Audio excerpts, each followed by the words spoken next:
bases dropped. Soccer down here. Wall Pass Wednesday, May 1st. No, we will not be doing any NSYNC memes because they've all been done. Just don't do that. It's over. It's time. You can retire that one. It's done.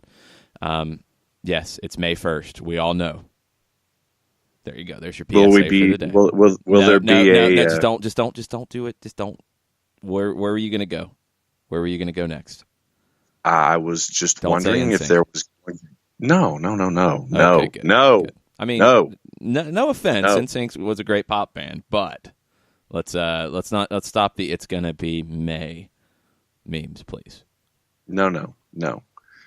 For me, it was going to be: was there going to be any dancing around a pole that is representative of this day? Are we going to have demonstrations of our military superiority going down the street there at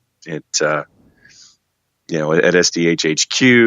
How are we going to handle today? Go ahead and explain for the people in the back. Well, I mean, dancing around the maypole. I thought that's what people did on May 1st, and then in some, that's what I thought. When? Where? Dance around. Not here. But that's your. But what? And then the other one was there are some countries that like to express their military superiority by having demonstrations in the streets, and they trot out their rather large missiles and tanks and have soldiers stepping in unison and sit there and say, "Hey, look at us." I mean, I've heard of these things, but they're called parades. Why are they on May 1st?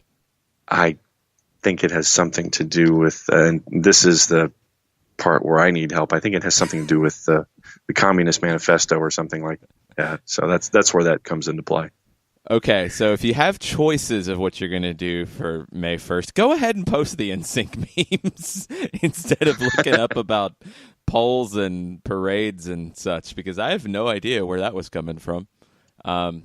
I don't know the maypole thing, but anyway, look it up. Efforting. It's there for you. No, it's all good. We have plenty of soccer things to talk about. It's a Wall Pass Wednesday, so we take questions. We get into things that you guys want to dig so that's into. where the maypole comes from. But anyway. Right. Yeah, send John a message. He'll fill you in. Well, no, I'm staring at the explanation for the maypole, but I do have a question that's more soccer over there based, but do you want me to hang on to it to hour number 2 because of one of the guests? Sure. Let's hold on to it, but we have some other questions that are not as soccer over there related on a Wall Pass Wednesday, and El Mataflow kicks us off. ATL UTD Fan TV had tweeted, because they follow everybody on Instagram. They keep up with what's going on with the squad. Gordon Wild, he will be getting his green card according to a post on his Instagram. El Mataflow with a question. With this information, do you think we see Aseyadu or Hernandez come back to first-team duties? I think Aseyadu because of his similarity to Thulani Serrero, who De Boer had at Ajax. I could see Hernandez too, but I doubt it. I would not see Hernandez right now because he's not getting minutes with the twos. So if he's not getting minutes there at the moment, he's not going to step back into the first team yet. Aseyadu's really interesting, and I do think there's similarities with quite a few different players, honestly. Like, I think Aseyadu has a lot going for him in his game. I do wonder and worry a little bit about his consistency. And that, from watching him with Atlanta United too, that's the most glaring issue. It's not his quality. It's not what he brings to the table. It's being able to do it consistently, game in and game out, and having, a little more predictability in that type of role, because you don't want that role to have a guy have that bad day that can hurt you. You want him to bring energy. You want him to be consistent. He's not quite there yet. I don't think you need to force him in, but I do think he's an MLS player. I do think he is a first-team player, and I think he can contribute this year, just maybe not right now. I'd like to see him get more games at the professional level to continue to step up. I mean, the college game and the Division I game is very good, but it is not the same speed and intensity of even the USL Championship. Definitely not of Major League Soccer. So I'd like to see Aseyadu ease in just a little bit more before you push him into action so quickly. Agreed. And I mean, when you and I spend time and everybody spends time watching ATL UTD2, you'll have moments with Anderson Asayadu. You'll sit there and you'll see him work on the spin out of the center circle and work the drive and know that he has no fear when it comes to launching a shot. But then there are times where there's a defensive decision. There's a pass that you kind of understand where he was going with it, but the pass and the communication isn't there. And then there are times when a pass creates a turnover. Those kinds of things, once again, that just comes with time. At least, from my perspective, it's reps, it's time, it's getting adjusted to the speed, and then once again getting adjusted to MLS speed after time in USL. So I think that Asayadu is on his way there. I don't think he's there yet. So if you guys have Wall Pass Wednesday questions, use the hashtag, tweet at us at Soccer Down Here, throw them in. Our new friend Percy Herrera chimes in, following up on yesterday's reporting that Globoesporte.com is saying CONMEBOL's talking about including teams from the United States and Mexico in the 2020 Copa Libertadores. Percy says, if we thought CONCACAF was bad, this is going to be hard to watch. CONCACAF wasn't that bad. Like, for Atlanta anyway. Kansas City might differ at this point, and Toronto would differ after what happened with them with Los Vikingos from Panama. But CONCACAF wasn't bad. You lost 3-1 to Monterrey, who is pretty good. It's not that bad. Copa Libertadores, you're going to have more travel. You will have more challenges because of that. You're going to have teams like Monterrey on a more regular basis, and at an even higher level in your Boca Juniors, your River Plates, your Grêmios, your top clubs out of Brazil. But there's also clubs in the Copa Libertadores that are not at the MLS level. That's why you see players coming from South America to MLS in increasing numbers. It's going to be challenging. It's going to be more challenging across the board, and the top is going to be a step beyond the top of CONCACAF. But that's how you get better. I'm with Scarlett Villatoro, who tweeted back at Percy and said, this might be good for our league, though. It'll be hard to see at first, but it could be good. I think it pushes the league to invest more. I think it brings more money into the league. I think it's a good thing all the way across the board. If you want to compete, you're going to get your lumps you're going to take your lumps. You're going to get it handed to you sometimes.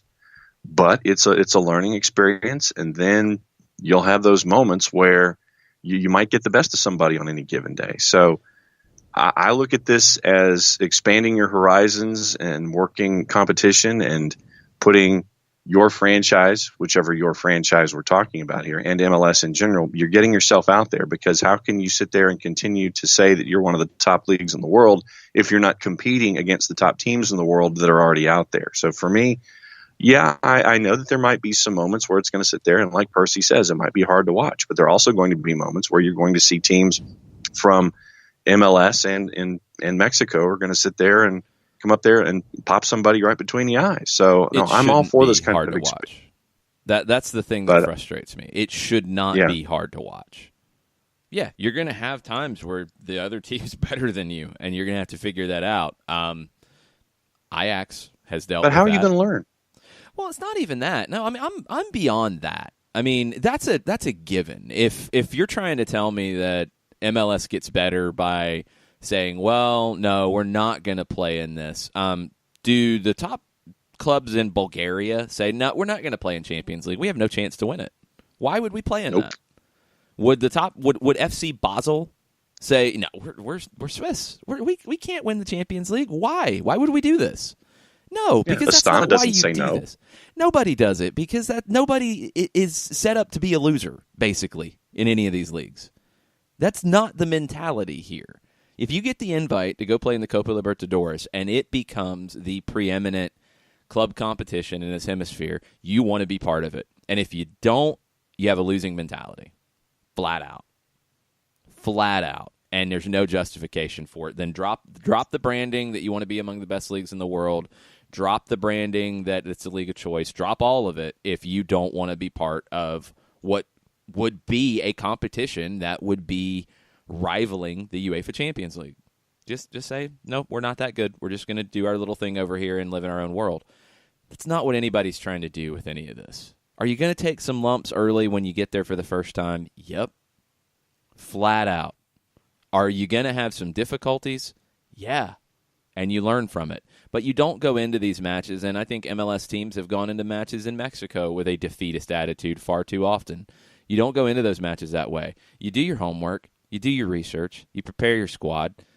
If you don't get the result you want, you learn from it so next time you're ready to go. You don't make excuses, you don't whine, you don't say, well, they spend more money, well, they're this, well, they're that. You get better, flat out. It's time to take the training wheels off of American soccer. It's time to take the training wheels off and stop crying and go play in these competitions. And if you get beat up, you get up and you come back the next year and you do better. Jared's got a question. I mean, how do we prepare emotionally if Atlanta has to play River or Boca? There's some dual allegiance folks in his fan base, but there's dual allegiance folks in the fan base, not just River Boca. I mean, Percy wants to see, clubs play in Peru. He has allegiances there. We know our parceros are going to have allegiances in Colombia. There's going to be allegiances to many clubs in South America. It's just part of the deal. You deal with it, you just deal.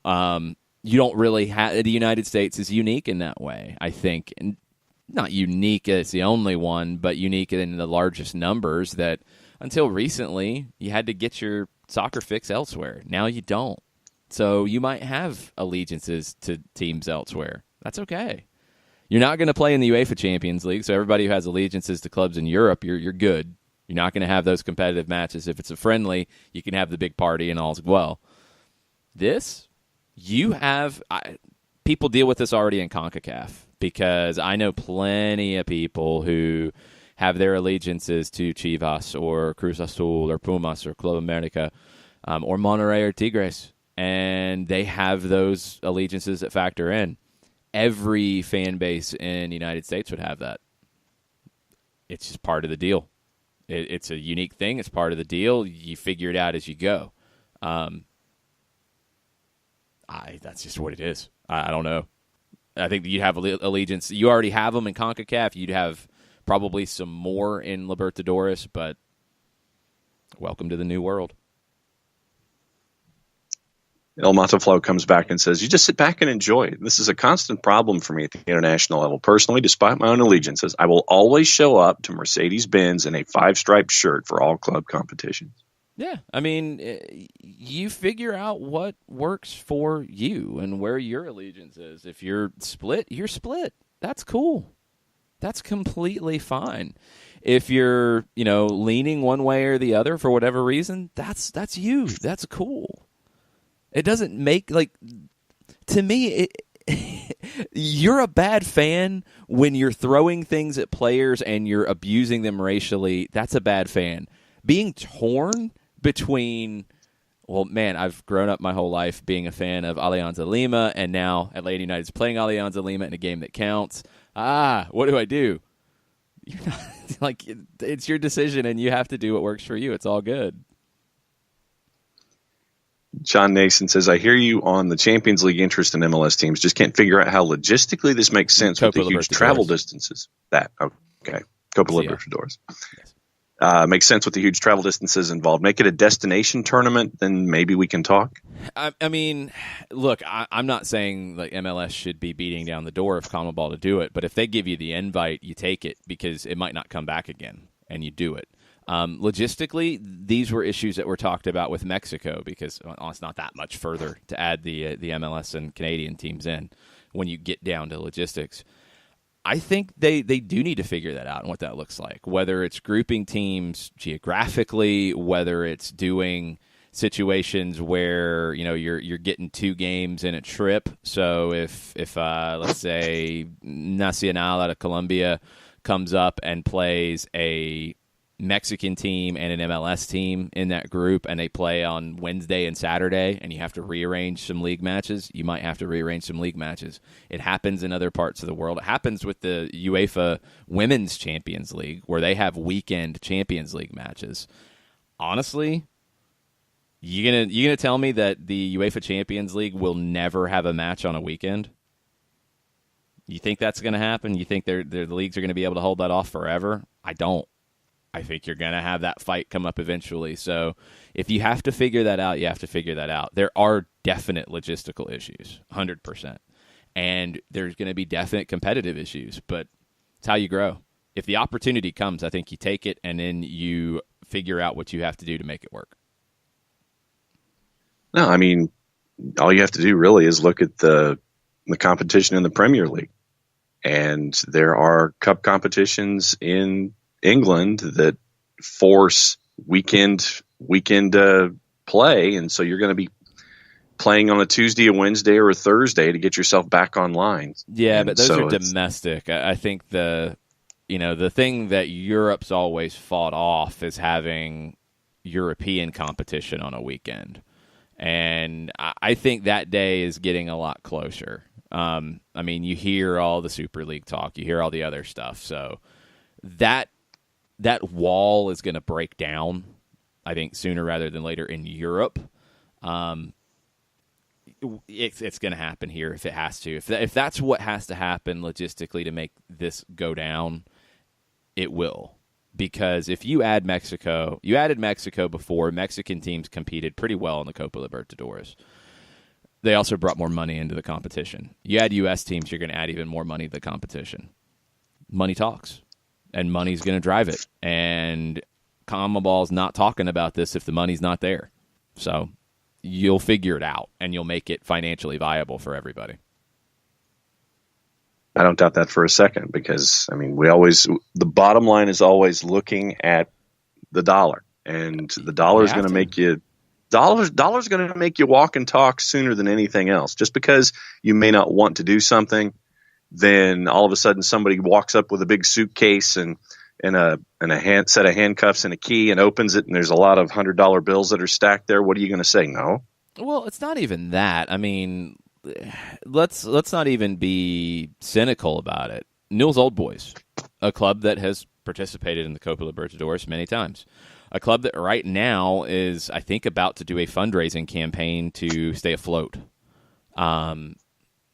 Conversation on Argentine TV yesterday about, are they going to be able to get a coalition of Tata Martino and Marcelo Bielsa and Lionel Messi and Ever Banega and legends from Newell's to help contribute to this?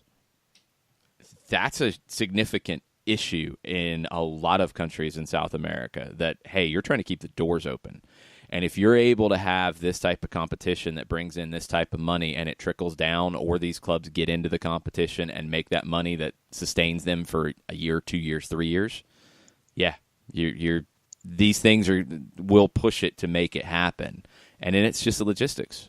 It's just figuring out the logistics of it. But no, I am not the person to say, because I saw it after CONCACAF. People saying, well, if the schedule's going to be this way and MLS can't compete, they should just not play. That's like bad YMCA ball, and saying, well, I can't win, so I'm not playing. No, people said it. Like, that happened. It was not. Seriously.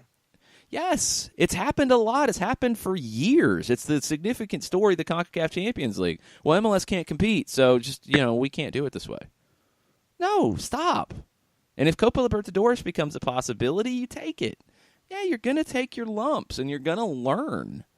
But coaches don't get better if they don't participate in this, because they don't learn how to manage it. Players don't get better because they don't learn how to deal with the pressure of dealing with these things. The whole package of dealing with pressure, competition at a higher level, you don't get better unless you do it. If you're scared, stay on the porch. If you want to actually do this and become that league of choice and become the top league in this hemisphere, you go and you compete. That's what you do. If you get the opportunity, you go take it. And yes, you take your lumps early and you don't cry about it. You pick yourself up and you get back into it and you prepare better the next time. The league's going to have to increase spending to compete in a realistic way. They're going to have to increase roster sizes.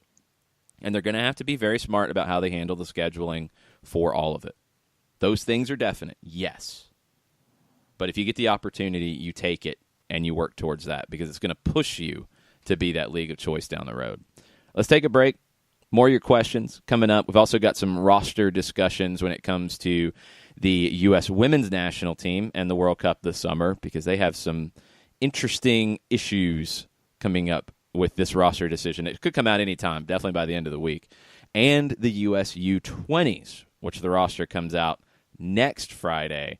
They've got some questions, too. We'll get into both of those right after this.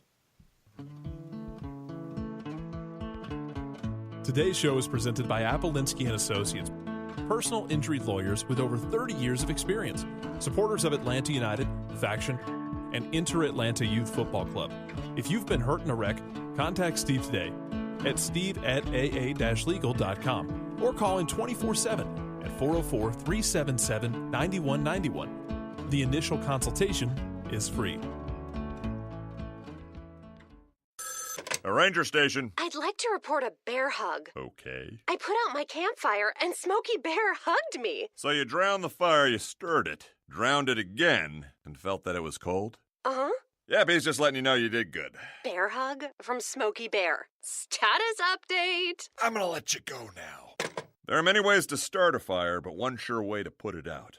Learn how you can do your part at SmokeyBear.com. Sponsored by the U.S. Forest Service, Ad Council, and your state forester. We know that every driver is different, and a one-size policy does not fit all. That's why Country Financial offers a variety of discounts, so you get the coverage you need and the savings you deserve. From good driver to good student, multi-policy to multi-car, we've got a discount to suit every driver. Call Jason Wright at 678-568-6871 today to see what you could save. On Facebook at Jason Wright Agency or by phone at 678-568-6871. Discounts vary by state. Policies issued by Country Mutual Insurance Company, Country Preferred Insurance Company, or Country Casualty Insurance Company, Bloomington, Illinois. Every hiring manager knows that a company is only as good as the people it's made from. So where do you find the best people? That may surprise you. Meet the grads of life. Young adults of unique determination and experience. An ideal fit for your company in an entry-level position, internship, or even mentorship. They might not have every qualification you typically look for, but they're exactly who your company needs. This is talent worth knowing about. Go to gradsoflife.org to learn how to find, cultivate, and train this great pool of untapped talent. Brought to you by the Ad Council and gradsoflife.org.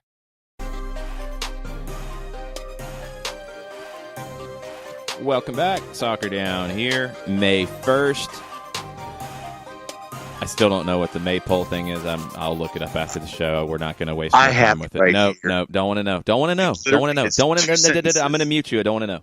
Don't want to know. Don't want to know. We'll figure it out later. We've got bigger issues to deal with.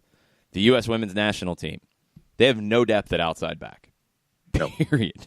Like, it's a problem. The roster should be out. I don't know what the holdup is, because players are leaving their NWSL teams after last week's games. Again, I hate to keep harping on the communication from NWSL and the U.S. women's national team, but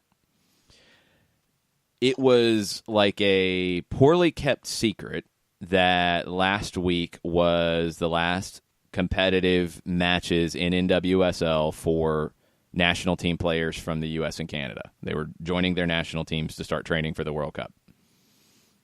Okay, it's about 6 weeks before the tournament, which is longer than that you see on the men's side, but all right, that's fine. Nobody's talking about it. We don't know when we're going to get a roster announcement on the U.S. women's side. It was all speculation. You haven't seen anything come out about, well, this player didn't get called up. Well, this player's still training with their club team. Well, the X, Y, Z. Like, we want to talk about it, folks. Like, that's something that would be helpful. We'd like to have these discussions. So we're going to do our best to have this discussion today and with you. Thanks to Caitlin Murray over at Yahoo Sports, who wrote a great piece about some of the issues with this roster and some of the decisions that you're coming down to if you're Jill Ellis. Outside back is a major, major issue.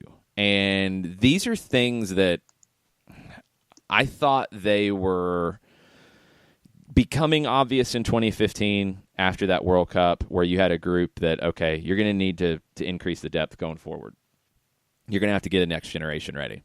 After 2016 in the Olympics, where you went out in the quarters, yes, it was obvious. You're going to have to do some things here. You haven't the roster and the use of the friendlies, and you play a lot of friendlies. You have a lot of opportunities. You also have a professional league to pull players from, and either players aren't getting called up or they're not being called back or they're not getting those opportunities to show what they can do at the national team level, and you're in a bit of a crisis. So let's start with right back, John. Kelly O'Hara is your starter if she's healthy. Problem is she might not be healthy. She's had an ongoing ankle issue. She might not be ready to go. She hasn't played in 2019. Okay. So you've got an issue with your starter, and you don't have depth to back it up. You brought Allie Krieger back to play in the last friendlies. She hadn't been called up for 2 years. All right, what were you doing over those 2 years? Let's go back and look. Aaron Wright, one of the best right backs in the NWSL. 0 U.S. Women's National Team caps. Called in one time in 2016. Hasn't been called back. No caps. Megan Oyster, according to Caitlin Murray, second best option at right back in the NWSL last year. She can play along the back line in multiple spots. 2 caps, 2017. Not called up again. Taylor Smith got some starts at right back. Got pulled in the first half of a match with the U.S. Women's National Team. Hasn't been called back again. So you turn back to Krieger to bring her in. And it's not to say that Krieger doesn't deserve it. It's just, where was she for the last 2 years if she was a contender to make this roster? Yep. I mean, she was talking about the national team as something from her past. So, okay, now you're looking at a situation where Kelly O'Hara, you're hoping her ankle's going to allow her to go. Allie Krieger, who hasn't played for multiple years with the national team until these friendlies recently, or Emily Sonnet, who's a center back, not a right back. That's your right back options. Left back, it's the same thing. Crystal Dunn's your starter. You're good. Casey Short, she just doesn't get called up. She's been part of roster. She hasn't played. She, according to Murray, she's been part of every roster the last 6 months, so she's played 0 minutes. So why are you calling her up? Either she's there or she's not there. You got to play her at some point. Emily Fox played in January. She played against France and really struggled. 20 years old. Doesn't look like she's ready. Tierna Davidson, center back, moving over to play some left back. I don't know. Caprice Didasco, another strong left back in the NWSL. She can play on the right as well. Never been called up. Megan Klingenberg dropped from the team in 2017, just like Krieger. Haven't seen her in a while. Outside back, you have no depth. We've talked about goalkeeper before, and we've talked about the issues there. You didn't really get a goalkeeper ready to replace Hope Solo. Hope Solo imploded after 2016, and, I mean, it appears to be Alyssa Nair. Personally, I lean towards Ashlyn Harris, but neither one has been given the opportunity to be the clear-cut number one and build that confidence. And, John, I mean, what have we talked about with this team in the last probably 12 months or so? Defense, defensive confidence. They're giving up goals that are just surprising. All of these issues play into that. And this question is probably only Jill Ellis can answer this question, or those around her. But in the span of 3 minutes, you named, 10 players who either weren't getting called up, were but weren't getting minutes, or lacked confidence for one reason or another in defense. And left Jaylene Hinkle out of it because that's a whole nother complicated scenario, and she's not in the mix. She's been called in. Issues, and you can dig into it. She took herself out of the national team pool during Pride Month. She gave an interview to the 700 Club about that decision, and she hasn't been called back since. And I get that. I understand that if you're going to create division within the team, you don't need to be there. Completely understand that. She is the best left back in the NWSL.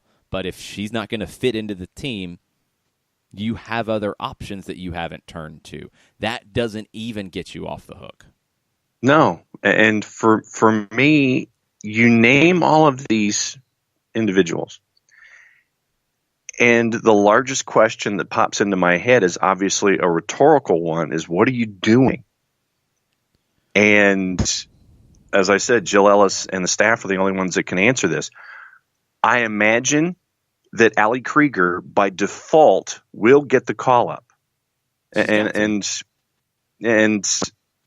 it, with all of these names that you went through at outside back and, could play in other places, for me, you sometimes just want to throw your hands up and sit there and go, what are you doing? You have answers here in front of you, yet you're still going to the same people. And for me, it lends itself to looking at just the vibe that I've gotten from the women's national team over the last couple of years, where you're sitting there, and every coach does this in every sport. I mean, it doesn't have to be a national team thing, but you always have those that are yours. You have your people, you have your players, you have those that are, part of, your thought pattern.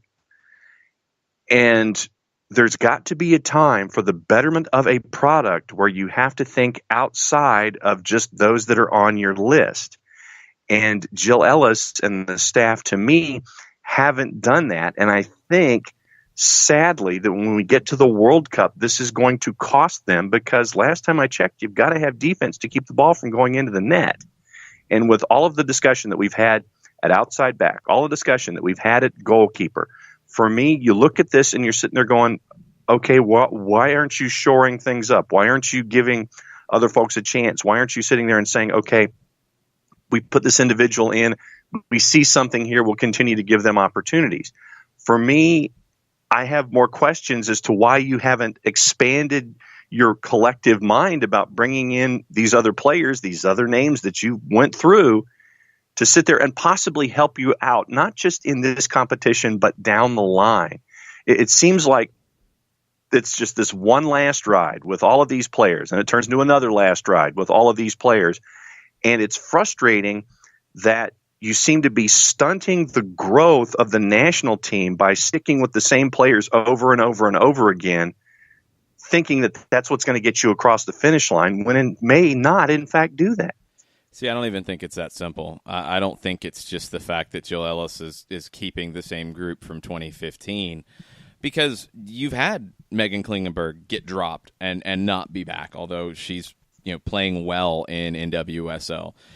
Allie Krieger had been out of the mix for a couple of years. You've had people fall out of the mix. I don't even think it's that.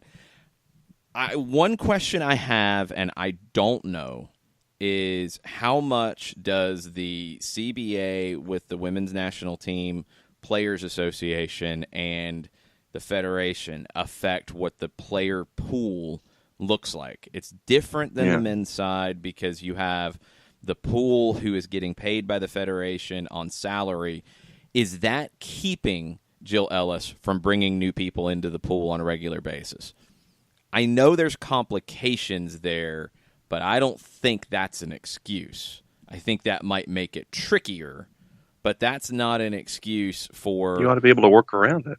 Well, you should be able to. I mean, I don't know what limitations she has, but when you get into 2019 and your top opponents you've played this year, you gave up 3 goals to France in France. You did get a clean sheet in Spain. That was a good win, because Spain is a team to keep an eye on this summer. You gave up 2 goals to Japan in the She Believes Cup in the United States. You gave up 2 goals to England in the She Believes Cup. You got a clean sheet against Brazil. Brazil's been putting up some really bad results here lately. You gave up 3 goals to Australia in a friendly. You beat Belgium. Belgium's not very good. You have 3 more matches in your send-off tour. You play South Africa, New Zealand, Mexico. All games you should win comfortably. Your first 2 games in the World Cup, Thailand and Chile, you should win both of those comfortably. Then you get to Sweden. Then you get to where things are going to be difficult. But you've given up a lot of goals against top opponents, and you really haven't answered the questions that were there at the end of 2016. at the end of that Olympics. You haven't answered some of these questions. And when, Caitlin Murray points out that Aaron Wright's one of the best right backs in the league over the last 2 years, no caps, 1 call-up in 2016. Second best right back option in NWSL, 2 caps in 2017, not called up again.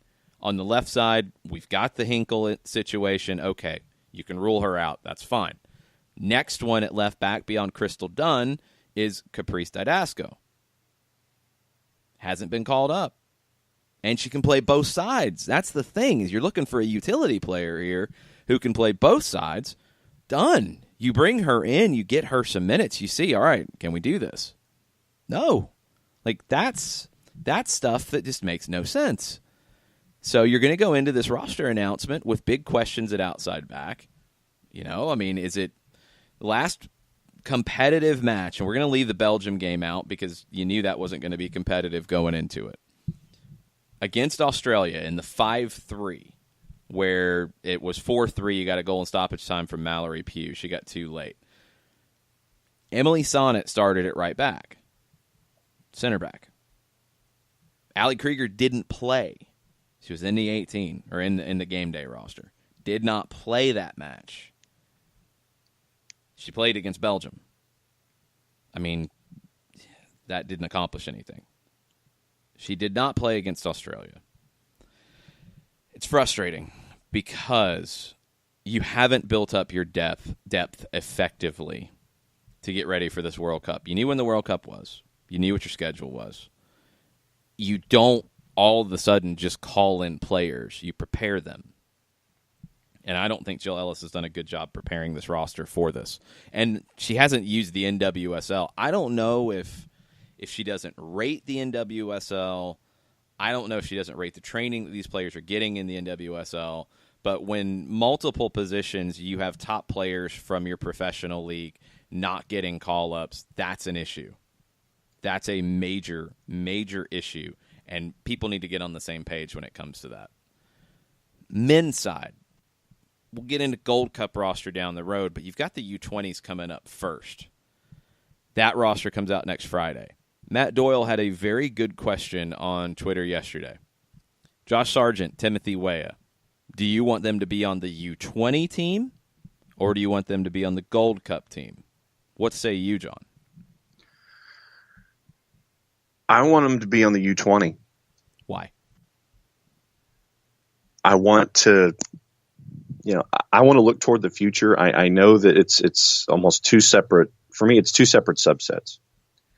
And I want the group of the U20s paired together so they can continue to come forward as a unit in the next couple of cycles. I think that if you break them up and have some in the World Cup roster, some in the U20 roster, I think that for me, that kind of sends mixed signals as to what you're looking for. I have no problem with a veteran side trying to get a result in the Gold Cup, but I also want to have the U20 guys come together as a block for these competitions after Gold Cup, working their way forward, Gold Cups and World Cups and things like that. I want this group as whole and as together as humanly possible until further notice because of the promise that I think they have as a unit. They do. I'm not. The U20 World Cup's tricky because it is important. It's very important, but you're also thinking about the individuals along the way. And, is a U20 World Cup going to have a parade for the team if a U20 World Cup champion? Some countries it would. I don't know how it would go over in the U.S., honestly. That would be really interesting to see. It's not the World Cup. Is it bigger than the Gold Cup in the United States? I don't know. I don't think, to me, like those things do play into it. I think, though, I always put value on young players learning how to be the man. And Josh Sargent and Tim Weah are going to be the men on the U20 team.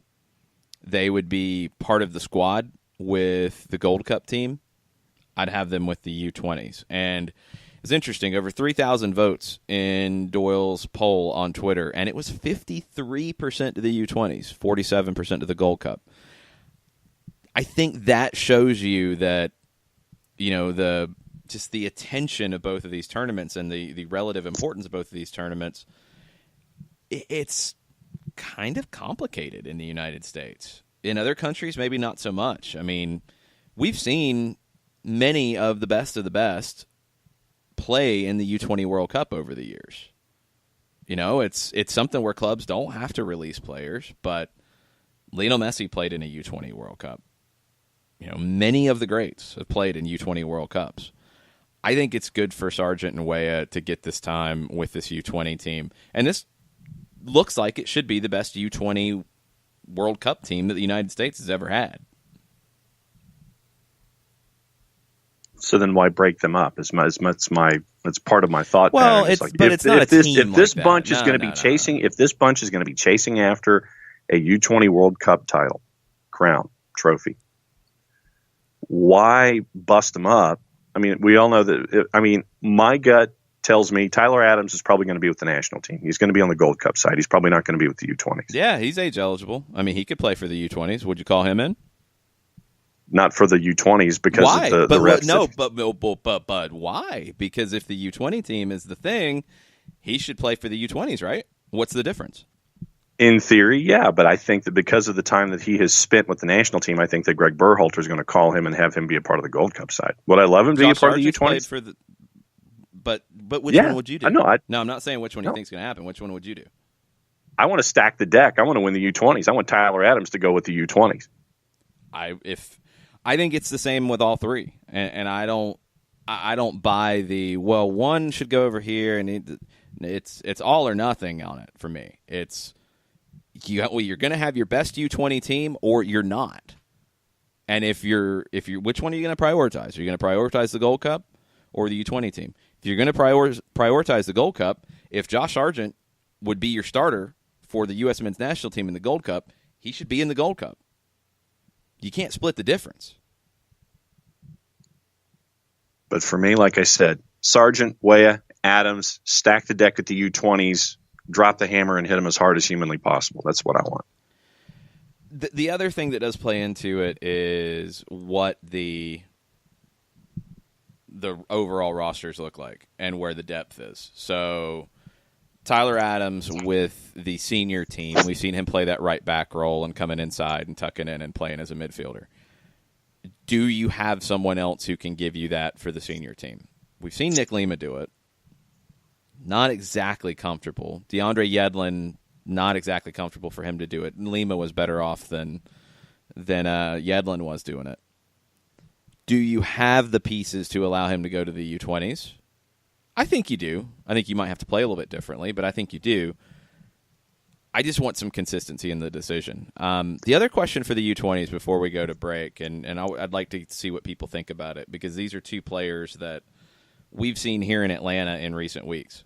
Brendan Aronson, Edwin Cerrillo. Aronson with Philadelphia scored the goal. Cerrillo, excellent performance from him as the 6 for Dallas. They haven't really been thought of as part of this U20 team. Are they going to potentially play themselves into the roster with their strong MLS play in recent weeks? I think maybe, but it's a stacked roster. There's going to be some competition. I think they've definitely put themselves into that conversation. For sure, Cerrillo. Cerrillo really, really impressed me with Dallas. Aronson, Andrew Carlton, others are battling it out for one of those kind of playmaker attacking roles. I think Andrew's going to be on the outside looking in. I think Aronson probably is going to be on the outside looking in. Cerrillo maybe sneaks into it in the midfield. But it's going to be interesting to see what Tab Ramos does with that. Let us know what you think. Let us know about what you think about Sargent and Weah. Let us know what you think about Aronson and Cerrillo. Let us know what you think about the U.S. women's national team roster as well. That announcement, I mean, it's got to come out this week because NWSL matches are this weekend, and if you're not going to have Tobin Heath and Megan Rapinoe and so on and so forth, it'd be nice to have that announcement come out. Just saying. Logic, sir. Yeah, that's beyond logic. It's professionalism. Let's take a break, and we'll be right back after this. As a business owner, you know that every year brings new challenges and opportunities. The success of your business demands expertise and focus. And Country Financial can help you keep that focus by helping ensure you have the right insurance protection in place to meet your goals. Jason Wright can help you create a customized insurance plan that has coverages designed just for your business. Give Jason a call at 678-568-6871 or reach him on Facebook at Jason Wright Agency. Coverages vary by state. Policies issued by Country Mutual Insurance Company, Bloomington, Illinois. Got issues with youth or high school sports? Positive Coaching Alliance can help. PCA is a national nonprofit working to transform youth and high school sports so that every child has a positive character-building youth sports experience. PCA provides live and online workshops to train double-goal coaches whose first goal is winning and whose second, more important goal is teaching life lessons through sports. PCA also has workshops for parents and high school student-athletes. For more information, please visit positivecoach.org. If you've been hurt in a car wreck, contact my friend Steve Apolinski of Apolinski and Associates. He's been representing individuals for over 30 years throughout Georgia and Alabama. Email him at steve@aa-legal.com or call him 24/7 at 404-377-9191. The initial consultation is free.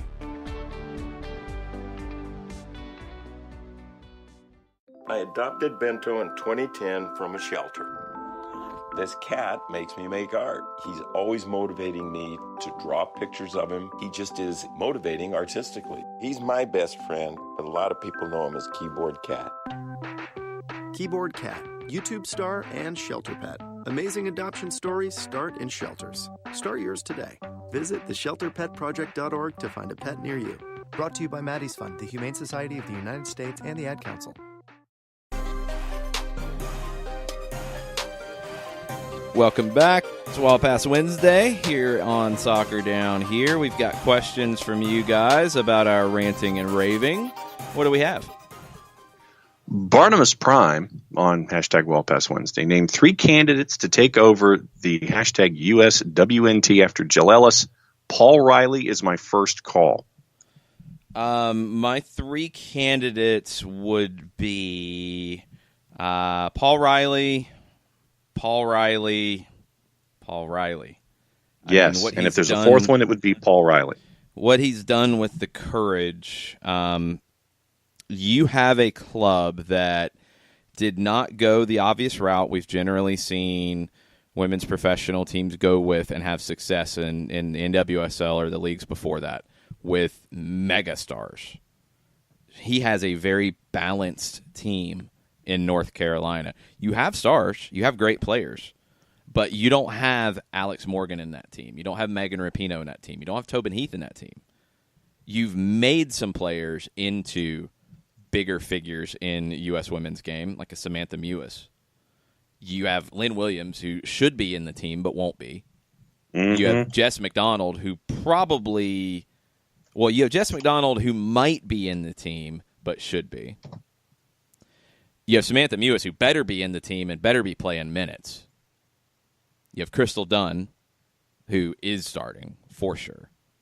You have a lot of talent in that team, but you don't have the obvious megastars.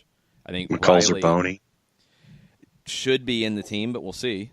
I hope so, and I hope she's playing minutes. You have talent in that team, but you don't have those megastars. That's the whole point about Paul Riley. You need that. I think Riley is the first call, and if he's not interested, the second call. And if you still haven't convinced him, you try one more time. Because what he's done is above and beyond. Beyond that, if Riley is not interested, if he doesn't want to leave the club game, you do have to look at Mark Parsons, who's done a good job with the Portland Thorns. You don't really have... you don't have anybody else coming up. There's not an assistant on the women's national team that I feel like, okay, they're going to replace Jill Ellis. I don't know who it is beyond that. And with the weird disconnects between the NWSL and the Federation on player side, I wonder how hard they would look on the manager side. They should. I think they have to. I just don't know. It's such a it's such a closed shop kind of vibe with the women's national team at times that I don't know what they're thinking. I do think, look, Jill Ellis has a World Cup. Not many coaches can say that they've won a World Cup with the U.S. women's national team. It doesn't happen all the time. Nobody can say it on the men's side. She will always have that respect, and she will always have that to fall back on. But I think her time with the national team should be done at the end of this World Cup. If not, it needs to be done at the end of next year's Olympics. It's just time to move on. When you have multiple cycles, things stagnate. It feels like things have stagnated. It's time to move on. I think it's time to go get Paul Riley. And if it's not Riley, I don't know outside of Parsons who would be the obvious pick. And that's a little scary. I mean, think about, just outside the national players that Paul Riley has either brought into the roster and brought into the consciousness of the American soccer fan, or, you think of a Stephanie Labby, you think of a Julia Spetsmark, who's getting quality minutes this year, Abby Urseg, Denise O'Sullivan, Deborah. You have all of these pieces and all of these different players, plus Williams and Dunn and Zerboni and Mewis and Jess McDonald and Hinkle and O'Reilly, Merritt Mathias. You could sit there, just run down the list and sit there and go, this is a roster that has depth.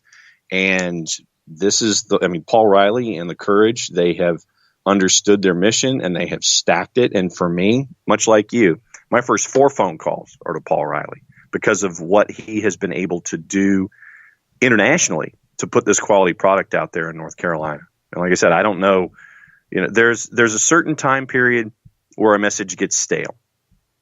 Don't know. It depends sometimes on the coach and on the sport. Sometimes it's usually in that 7 to 10 year window where you need a change.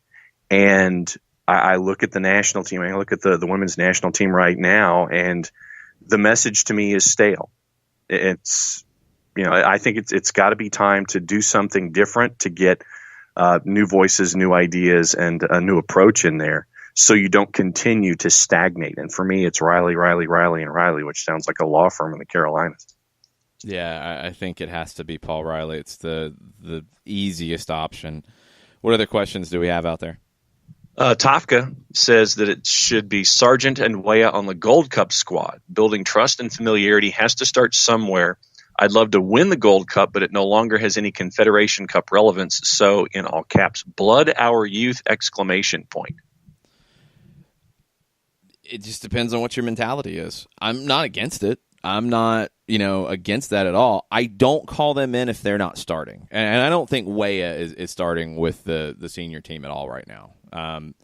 As our noted Celtic fan, Jarrett Smith, has chimed in, Tim Weah hasn't been playing very much with Celtic. So, no, I don't think he starts with the senior team. So, if he goes to the U20s, that makes total sense. Sargent's an interesting one just because, is Josie Altidore going to be back with the senior team? If he is, I think he starts. He's dealing with a hamstring right now. He's not playing. Okay.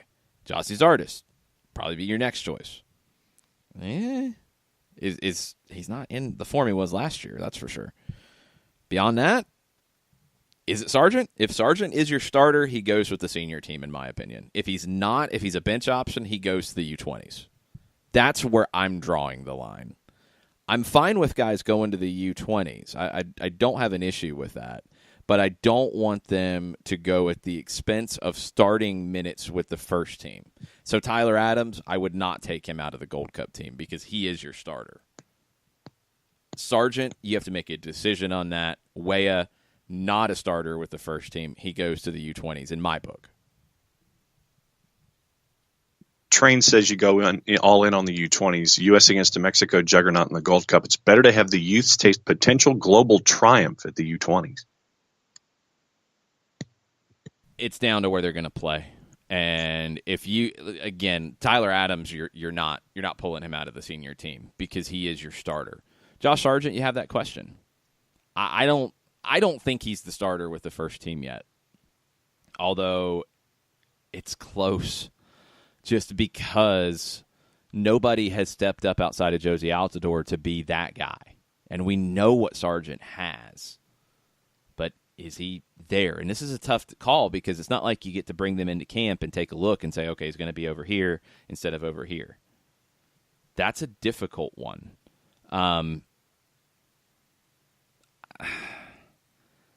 Sargent, I'm leaning pretty hard to the Gold Cup being a good spot for him. Weah, I'm not leaning. Weah is U20's. I think that's an easy one. Adams, I'm not leaning. He's Gold Cup because he's your starter. Sargent is a tough call.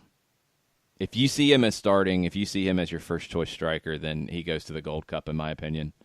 If there's any question in that, and right now I do have the question about Altidor's hamstring. I don't want to see Josh Sargent go to the Gold Cup roster and sit and not play when he could have played for the U20s. That's what I don't want to see. The timing makes it difficult to make these decisions. I'm leaning to U20s for both with them just because I don't think Sargent's guaranteed 540 minutes at the Gold Cup this summer. Yeah, for me, like I said, I would stack the deck at the U20s as much as possible. But why? Why would you? For me, like I said, I don't see Sargent. No, yeah. Why would you stack the deck at the expense of winning a Gold Cup? I don't see them winning the Gold Cup. That's a problem.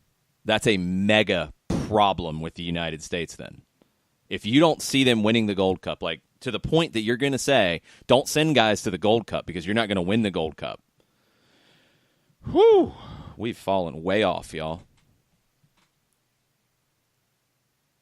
Mexico is not unbeatable. No.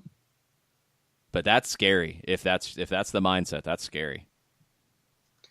I think that I don't see Josh Sargent, say that 10 times fast. I don't see Sargent starting. No, different question. No, different question. That was my argument there, and we got about 30 seconds. That's fine. You want to stack the U20s, but why would you stack it at the expense of the Gold Cup? Because it's not about who's starting where. It's you want to stack the U20s. Trains wants to stack the U20s. Why would you do that at the expense of the Gold Cup? Like I said, as I've said earlier in the segment, I'm looking at longer-term continuity, and I want those guys together as a unit going forward. And I fear that, when you have an opportunity to win a U20 and send a message that we've got these young guys and they're working their way forward and they're coming together as a unit, so world look out. That's why I want everybody in the U20s. Well, one thing I would say for sure is that the United States has a far better chance to win the Gold Cup than the U20 World Cup. That's a flat out fact. So we'll see how this goes down. It's going to be interesting when the roster comes out next Friday, and I'm sure we'll be talking more about it in the lead up and when that's announced. But up next, we've got Mike Conti from 92.9 The Game. We're going to talk Atlanta and Colorado, but also Atlanta and Kansas City right after this. As a business owner, you know that every year brings new challenges and opportunities. The success of your business demands expertise and focus. And Country Financial can help you keep that focus by helping ensure you have the right insurance protection in place to meet your goals. Jason Wright can help you create a customized insurance plan that has coverages designed just for your business. Give Jason a call at 678-568-6871 or reach him on Facebook at Jason Wright Agency. Coverages vary by state. Policies issued by Country Mutual Insurance Company, Bloomington, Illinois. Got issues with youth or high school sports? Positive Coaching Alliance can help. PCA is a national nonprofit working to transform youth and high school sports so that every child has a positive character-building youth sports experience. PCA provides live and online workshops to train double-goal coaches whose first goal is winning and whose second, more important goal is teaching life lessons through sports. PCA also has workshops for parents and high school student-athletes. For more information, please visit positivecoach.org.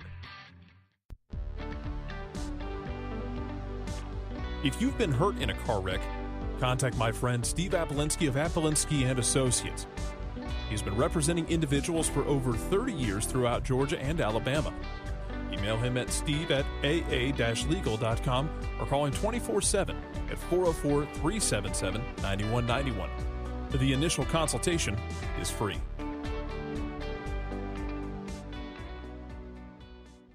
I adopted Bento in 2010 from a shelter. This cat makes me make art. He's always motivating me to draw pictures of him. He just is motivating artistically. He's my best friend, but a lot of people know him as Keyboard Cat. Keyboard Cat, YouTube star and shelter pet. Amazing adoption stories start in shelters. Start yours today. Visit theshelterpetproject.org to find a pet near you. Brought to you by Maddie's Fund, the Humane Society of the United States, and the Ad Council. You're listening to Soccer Down Here daily on SDH Networks, a division of OSG Sports. Find us at Soccer Down Here on Facebook and Twitter. The time is now the top of the hour. Peep, y'all. Welcome back. Hour number 2, SDH on a Wall Pass Wednesday. We'll get back to the timeline and the discussion about the U.S. national team rosters this summer with Gold Cup, with U20's, with the women's team in the World Cup. But we've got some Atlanta United stuff to talk about. You know, there's still, I think, some fallout from last weekend. There's a big match coming up on Sunday. Myself and Mike Conti will be there in Kansas City for it. Mike joins us now. What's up, Mike? Hey, guys. What's going on? Have you picked out the barbecue spot in Kansas City for lunch on Sunday? Oh, that is a good call. Yeah, I have to be honest with you. I have never, ever been to Kansas City before. I've been a lot of places, never to Kansas City. I've been. I like Kansas City a lot. I was there for a soccer convention a few years ago. So do you have the spot picked out, or do I need to do research? We need to do some research. It was years ago, and I don't remember where we went that time around. So my wife has been to Kansas City on business a few times. Every time she goes, she comes back home with this barbecue seasoning that we use every time we grill. Ooh. So I got to look at the label on that seasoning because that seasoning is basically like a legal narcotic.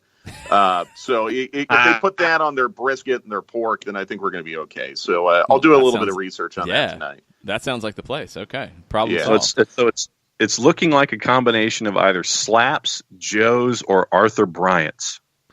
Well, I would lean towards Slaps because the most sloppy, rustic name that you could possibly have is probably going to be in the best barbecue of all. What was the third one? Arthur Bryant's. You got somebody's name on it, though. Yeah, that sounds very like refined and European and British. I don't know. Here's your breakdown. Slaps is regarded as down-home counter serve. Joe's is ribs and fixins served in a gas station. All right, I like that. I like that. And then Arthur Bryant's is celebrated cafeteria style. All right, Arthur Bryant's is eliminated. The gas station might work. Like I want my ribs served to me on newspaper with a loaf of Wonder Bread. So that might be the play, John. That might be the play. I don't know. Do some research with the counter service. I kind of dig, and I just like the name. Here's the other thing. I mean, who said we only have to go to one of them? I mean, this is what I'm saying.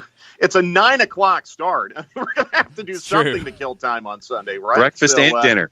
Yeah, or, if you want to do like a 10 a.m. early brunch and then a 2 or 3 o'clock supper, I'm fine with that because I'm not going to Kansas City to eat press box food. This is true.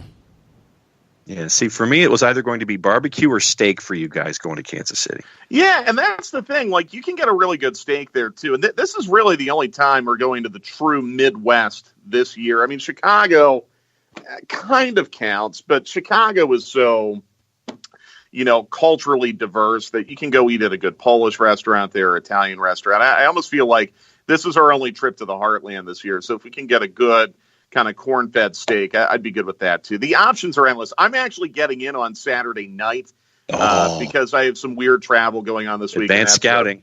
I have to go to Penn State on Friday. So I get in really late on Saturday, but Jason, I might have some advanced scouting done for you. So by the time you get in on Sunday, we have an itinerary. Okay, we're going to go to this Slaps place first, and then we're going to go to Arthur Treacher's or whatever that's called, and then we'll find a steak. Arthur Bryant's, thank you, and then we'll find a steak after the match potentially. Sounds like hopefully a victory steak. I would love a victory steak. That would be very nice. Well, let's get into that side of it. Kansas City is the walking wounded at this point. Roger Espinoza is out for a long period of time. Jalen Lindsey, Matt Beasler out. we'll see what kind of lineup Peter Vermees throws out there, but this is a team in the last 6 matches in all competitions. They've given up 21 goals. Yeah. They've also scored a ton of goals. They're second in the league in goals scored right now with 19. I go back to what you said on the full-time report on Saturday, Jason, and let's take the injuries out of play for a moment. And that is a significant storyline. But you have common opponents here, and I don't like using the whole college football transitive property of LSU lost to Troy, who lost to Georgia State, who lost to Mercer, so therefore Mercer's better than LSU. I don't like doing that. However, SKC 10-2 aggregate to Monterey. SKC gave up 4 goals to New England at home. Atlanta shut them out on the road. These are recent things, okay? This isn't going back to like early March. These are recent things that we can look at. That makes me feel like Atlanta United is in good shape to maybe get a result here. I don't know about a win, but a result. Talked to Darren a little bit yesterday. He was up here at the radio station, and Darren made a good point that Peter Vermees is probably really ticked off with the way his team is defending right now. This is probably not going to be a very happy week of training for SKC. And injuries do play a huge role in all of this. You mentioned Beasler. I mean, that's a significant one right there, obviously. But Peter Vermees is not someone who's going to have a laid-back atmosphere in training when his team is conceding like that. And that could mean one of two things. You run the risk of overtraining a team, and they could come in kind of beleaguered on Sunday, already injury depleted and beleaguered. Or it can be a rallying point for them.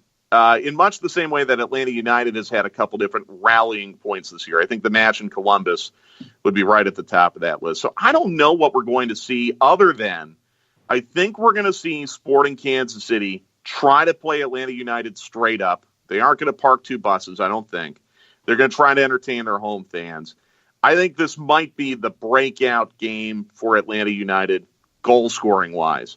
I also fear it could be one of the games where we look at Atlanta United defensively and think, this is the first time that they've really been picked apart defensively since maybe Herediano in the very, very first match of the year where you had just a couple individual mistakes back to back to back. So I'd love to see a high-scoring game. I'd love to see 3-3. I think that's something that's within the realm of possibility. If Atlanta United goes to Kansas City and gets a win, now the complexion of these 8 matches over 24 days changes dramatically because you're already ahead of the curve a little bit with 2 home matches and then a road match at Vancouver in front of you, then a road match at Red Bulls who's struggling. And now you're thinking, okay, maybe May is going to be the month where that climb towards the top of the table starts. If you lose and lose ugly on Sunday, and then you come back home and you play Toronto, and then Orlando's probably smelling blood at the end of the week. It could go downhill in a hurry. So this is a very, very important match, and it's one where if you can get something positive, I think it really sets you up nicely for the rest of the month. And I think Gerso was injured. Shallowy was injured. I think that Vermees, is right now 3 players short on his full roster space. And a lot of Atlanta fans can sit there and look at Sporting and go, okay, so there's some dings here and we ought to be able to take advantage of it. John Roper wanted to ask what everybody was thinking about the starting 11 for this SKC match. And he also wanted to know if there was any word on Bello or Ambrose's recovery to work on what's going on the left-hand side. Well, obviously no Ambrose. I think optimistically they were thinking Ambrose after the international break, right? As far as Bello is concerned, if he's not even getting into the 18 in USL, I would interpret that to mean it's going to be a while for him too. That's very, very frustrating. Looking at Kansas City, you're right. Jalen Lindsey's out. Beasler's out. Sinovich has been out. So those are all backline injuries for them right now. They're in worse shape than Atlanta United injury wise by a mile, especially on their back line. But going forward down the left, for Atlanta, I think again you're looking at Breck Shea. Frank's going to have to rotate this at some point because you have 3 matches in a week and you have travel. I actually really, really do not like playing very late Sunday and then coming back and playing Wednesday, even though you're at home Wednesday, because you lose a day Monday. You basically lose a day. So you're going to have one day to prepare for Toronto. But I would think Shea and potentially then Escobar moving to the left, Parker starting on the right for one of these three matches coming up.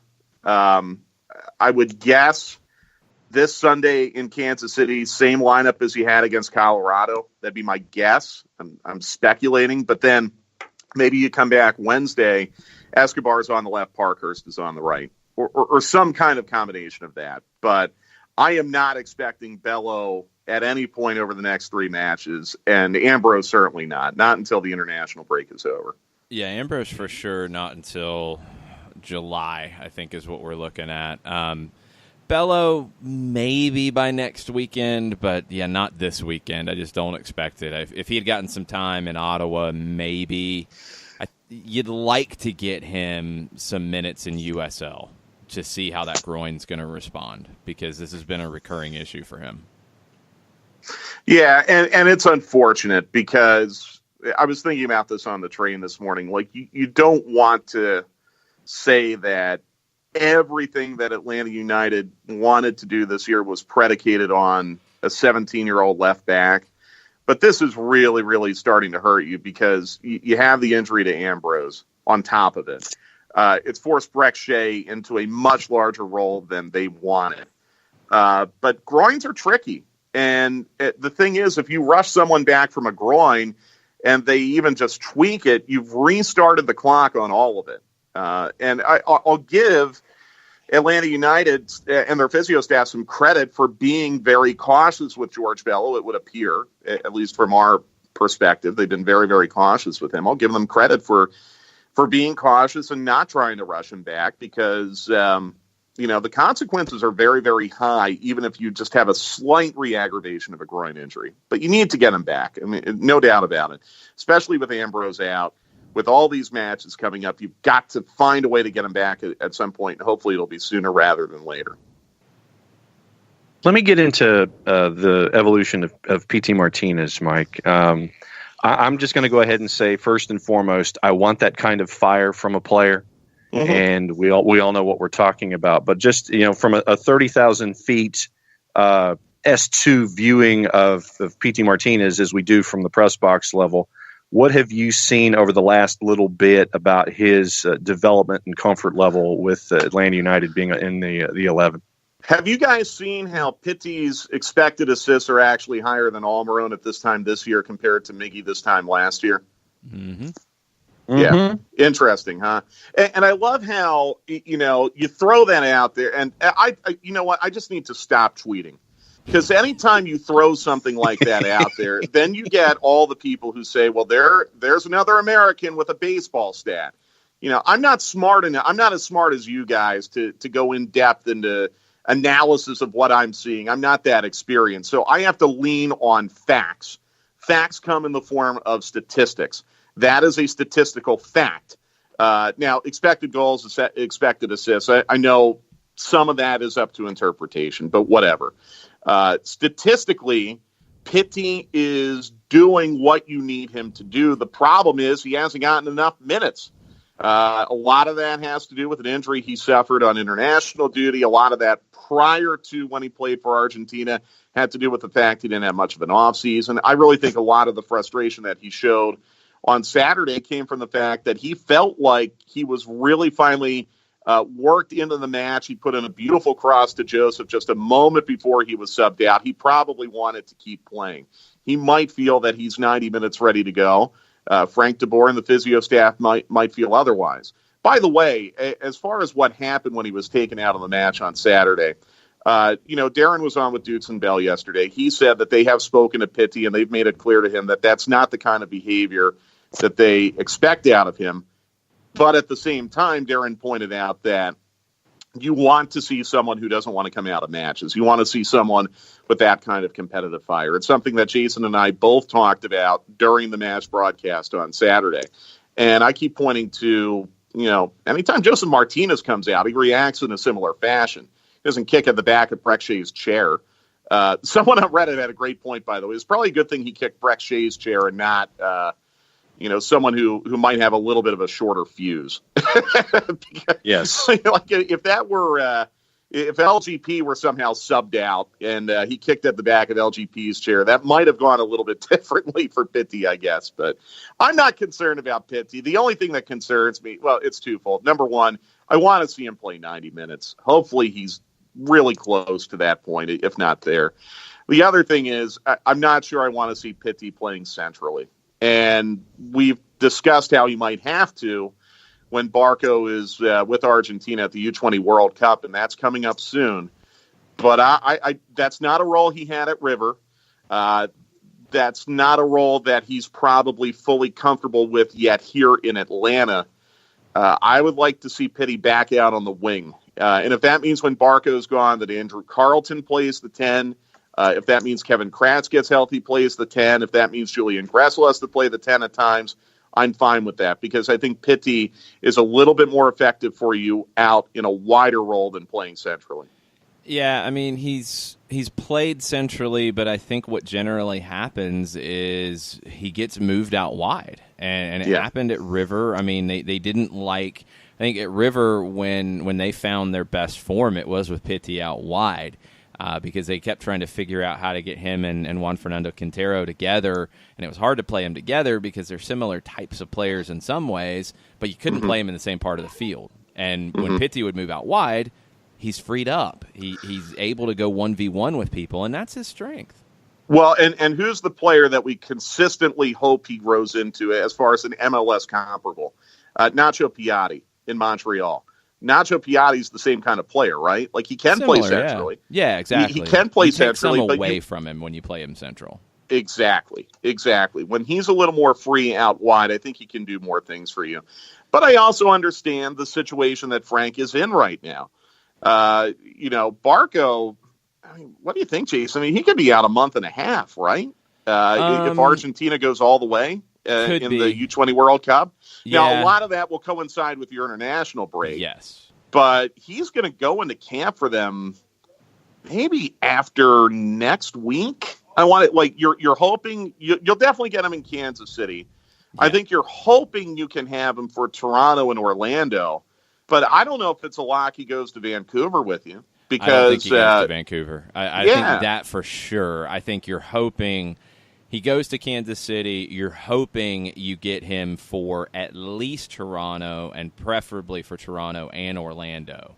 And then he goes. Because the U.S. is announcing their roster next Friday, just to give you a bit of a timeline. Now, we haven't heard out of the Argentine Federation when they're announcing it, what the preparation looks like for that tournament. But I don't see any way he's there in Vancouver. The one name you left out that I think is what happens with the number 10 is Darlington Nagbe. Mm-hmm. Mm-hmm. Yeah, absolutely. And I'm fine with that if that's the direction they want to go, because I think we've seen Darlington now accept the ability to come forward a little bit more and get more involved in the final third. And he's someone that when he's closed upon, he seems to pass out of traffic pretty well enough. So absolutely it could be Darlington Nagbe. And you can get away with doing that if you have a healthy Eric Remetti and you can count on Jeff Lorenowitz to be your holding midfielder. Yes. And that is, I think you're in a good spot there. The thing that concerns me just over this 24-day stretch is, do you expect Jeff Lorenowitz to play full 90 in 8 matches over 24 days at his age? No. So that's why Nagbe is absolutely an option, but I think you have to look at the dominoes behind that and evaluate. And maybe it's one of those deals where, you give Lorenowitz a rest early in this stretch, potentially against Orlando if Barco is still with you. But it's a tough ask. Frank is going to have to rotate this club. He is absolutely going to have to rotate this club 8 matches in 24 days. We saw during CONCACAF Champions League, and by the way, very curious to see how our perception of how Atlanta United did against Monterrey could change tonight if Monterrey does what we think they're going to do at Estadio BBVA Boncomer. But putting that aside, Frank didn't do a very good job rotating the club in the first couple weeks of the season, but he might have had his hands tied a little bit. Now, I think with a healthy Escobar, hopefully with Bello getting back pretty soon, you're going to have some more options there to rotate the club, and he'll be able to do that. I'm hoping. A lot to get into, and we'll do. Go ahead, John. One more. No, just real quick. So then with roster rotation being anticipated, and this is a real short answer, is there anyone that you're looking forward to seeing the most out there on the pitch for Atlanta United in this roster rotation time? More Carlton, please. I think every time Carlton has done something with the first team this year, he's made an impact. You're lucky because you guys get to see him with USL a lot. I don't get to see every touch that he has with the twos, but I'd love to see more of Andrew Carlton. He feels like someone who's really starting to blossom from my perspective. The first team, he's looked good. The last couple matches with USL, not as good, and I think there's pressure on him in the match on Saturday, I think, with Nashville, because he knows he has this opportunity. Well, go ahead. And the problem, I'll be really quick, the problem is with Carlton, I think there's this expectation that a guy like Carlton, when he goes down to USL, he should dominate. I don't think that's a fair expectation, because it's a team game. It's not an individual game, especially in USL. Yeah, for sure. His performances individually, the last two, have lacked a little bit because from what we've seen before. I think he'll play against Nashville, I would assume, with the twos. I don't think he makes a trip to Kansas City, and I think part of that is, hey, here's your door is opening with the first team to get a start, to get some minutes over this next stretch. Show us what you have. We want to see the things that we've talked about. We want to see the things that we've worked on. There's a lot to get into between now and Kansas City. We'll be there on stoppage time today. Facebook.com/929thegame. And then, Mike, you'll be back with us on Friday to get # Whiteboard Chronicles. Can't wait, guys. I'm looking forward to this weekend. I really am. I'm hoping this is the turning point. Slaps. Same. And I'm looking forward to slaps, yes. Absolutely. All right, Mike, we'll see you later today. We'll talk to you again on Friday here on SDH. All right, guys. We're going to take a quick break. Joe Patrick from 929 The Game and Dirty South Soccer will be joining us in just a bit. Stay with us. We'll be right back. Today's show is presented by Appolinsky and Associates, personal injury lawyers with over 30 years of experience, supporters of Atlanta United, Faction, and Inter-Atlanta Youth Football Club. If you've been hurt in a wreck, contact Steve today at steve@aa-legal.com or call in 24/7 at 404-377-9191. The initial consultation is free. A ranger station. I'd like to report a bear hug. Okay. I put out my campfire and Smokey Bear hugged me. So you drowned the fire, you stirred it, drowned it again, and felt that it was cold? Uh-huh. Yeah, but he's just letting you know you did good. Bear hug from Smokey Bear. Status update. I'm gonna let you go now. There are many ways to start a fire, but one sure way to put it out. Learn how you can do your part at SmokeyBear.com. Sponsored by the U.S. Forest Service, Ad Council, and your state forester. We know that every driver is different, and a one-size policy does not fit all. That's why Country Financial offers a variety of discounts, so you get the coverage you need and the savings you deserve. From good driver to good student, multi-policy to multi-car, we've got a discount to suit every driver. Call Jason Wright at 678-568-6871 today to see what you could save. On Facebook at Jason Wright Agency or by phone at 678-568-6871. Discounts vary by state. Policies issued by Country Mutual Insurance Company, Country Preferred Insurance Company, or Country Casualty Insurance Company, Bloomington, Illinois. Every hiring manager knows that a company is only as good as the people it's made from. So where do you find the best people? That may surprise you.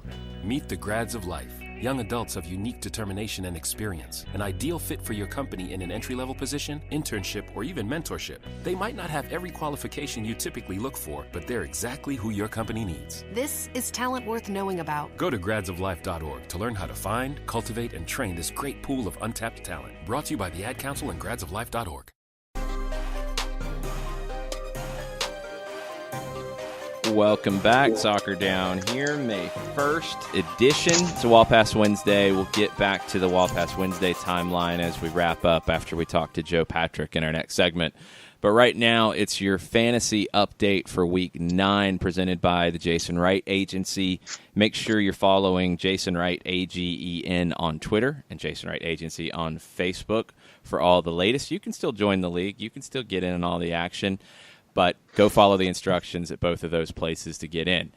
Your top points for Week 9 in the Open League. The soccer-specific fantasy team, 148 points, 36th overall in Major League Soccer fantasy.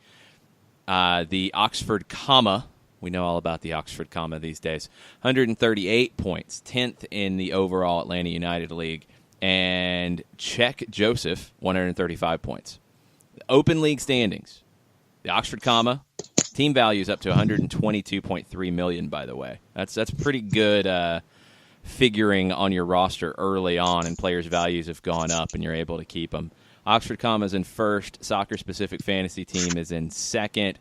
FC Apogee is in third. All of them have had their team values go up by at least $19 million over the season. That is a good strategery when you're building your roster at the beginning. Strategery. Yes. On the Pro Rel side, soccer-specific fantasy team 8-0-1 in first place. Darren Neal's Dream Team and Don't Var Me Bro are 6-0-3 in second and third place. Your key Pro Rel matchups this week. You've got 6 versus 7 with Port City FC against Las Cucarachas. You've got 2 versus 4 with the Darren Neal's Dream Team against the Comish's Jason Wright Agency team. And you've got 11 versus 9, the Black Hall Bombers against Uncle Artie's Army. So Week 10 info. Go ahead. No, just I'm laughing at team names. Go ahead, you're on a roll. Uncle Artie's Army. Week 10 info. Look, it starts tonight. Philadelphia hosting Cincinnati, 7:30. Philadelphia this week has 2 home games. Cincinnati has 2 away games. That's your only double match weeks. There's 1 game on Friday. There's 10 on Saturday. There's 1 on Sunday. Everybody plays this week. There's nobody on a bye. But Philly and Cincinnati are your only 2 options for double points. Philly is your only really good option for double points. So keep that in mind as you're preparing your team today. So far, this is another little nugget from the commish. Top players chosen for Week 10. Zlatan Ibrahimovic, makes sense. 32% of the teams have him. Carlos Vela, Check. 29%. Nicolas Check. Cordero, 23%. Don't check. You've got a couple really good matchups for home teams to keep in mind. LAFC, they get Chicago, come into Bank of California Stadium. And San Jose gets Cincinnati in the second game of the week for FCC, going up against that crazy press for the Quakes. I really like San Jose players this week. Shea Salinas. Yep. Really like Shea Salinas, Danny Houston. I like their defenders as well in this one. This San Jose looks like a really good fantasy play this week. So I'm starting Vega, and I have Erickson. Not bad. Okay. Those are my San Jose plays. Not bad. I think there's better ones out there, so go financial. Go think about that one as you're digging into it. So countryfinancial.com/Jason.Wright is the website. Jason Wright AGN on Twitter, Jason Wright Agency on Facebook. Make sure you're following. Make sure you're supporting the commish who's organizing all of this fantasy soccer nonsense for you. Uncle Artie's Army. That's a new one. I have not heard of Uncle Artie's Army just yet. Nope. Who's Uncle Artie? But, yeah.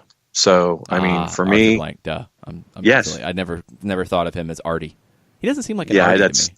That's why I laughed. To me, he's Arthur or Mr. Blank. Bottom line, I don't know him well enough to call him Uncle Artie. So yeah, no, I don't think I have that. I don't think I have that permission slip. But no, I definitely had some peeks at some San Jose players, and up top, I'm still with Zlatan and a captain to Carlos Vela, and my team value is right now at a flat $120 million. Well, that's pretty good, but you're not in any. We haven't talked about your team in any of these updates all season long. Well, yeah. Well, no. What I do is, no, we have not. But what I do is, I sit there for full disclosure and sit there and say, okay, here's my roster. don't do as I say. Just go and pick other people. But for full disclosure, I put my roster out here every week on the show. Yeah. So when John gives you his, it's not advice, because it's not advice. It's anti-advice. Anti-advice. That's where we're at with John's fantasy nuggets for you. Go get San Jose players. We're going to take a break. We'll see what Joe Patrick's doing right after this.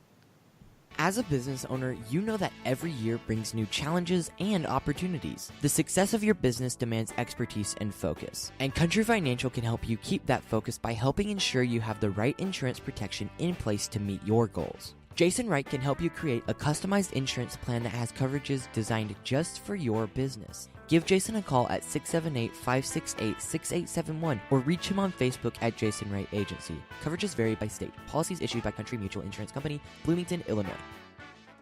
Got issues with youth or high school sports? Positive Coaching Alliance can help. PCA is a national nonprofit working to transform youth and high school sports so that every child has a positive character-building youth sports experience. PCA provides live and online workshops to train double-goal coaches whose first goal is winning and whose second, more important goal is teaching life lessons through sports. PCA also has workshops for parents and high school student-athletes. For more information, please visit positivecoach.org. If you've been hurt in a car wreck, contact my friend Steve Apolinsky of Apolinsky and Associates. He's been representing individuals for over 30 years throughout Georgia and Alabama. Email him at steve@aa-legal.com or call him 24/7 at 404-377-9191. The initial consultation is free.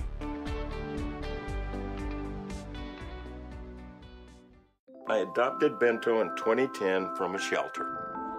This cat makes me make art. He's always motivating me to draw pictures of him. He just is motivating artistically. He's my best friend, but a lot of people know him as Keyboard Cat. Keyboard Cat, YouTube star and shelter pet. Amazing adoption stories start in shelters. Start yours today. Visit theshelterpetproject.org to find a pet near you. Brought to you by Maddie's Fund, the Humane Society of the United States, and the Ad Council.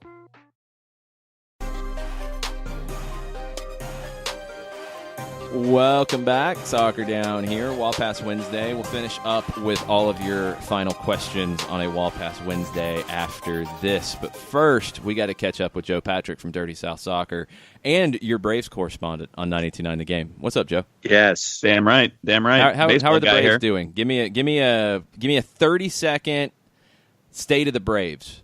It's good. It's bad. Kind of oscillates every game. You never know what you're going to get. Which can be exciting, can also be kind of frustrating. But they're young and they're fun and they make mistakes and they also do some cool things every once in a while. I want to go see what's going on. I'm intrigued. That's good. Nice pitch. I'm not good at PR. No, that's good. I'm like, okay. Let's get into what you wrote over at Dirty South Soccer this morning. It's something we haven't had a chance to talk about this week. Tata Martino is back in town. He talked to the media on Monday about Mexico's visit to Mercedes-Benz Stadium in a little over a month. What were your takeaways from Tata's return to the Benz? Yeah, we asked him the perfunctory questions about the game and all that kind of thing. But what I really just took away from it more was just being around him again. Just kind of, he is a guy who has an aura. When he walks into a room, you kind of feel it. And especially when you're someone like, me or Doug or anyone who's covered his teams and had more of a relationship with him than some random person. There's a mutual respect between yourself and Tata and vice versa.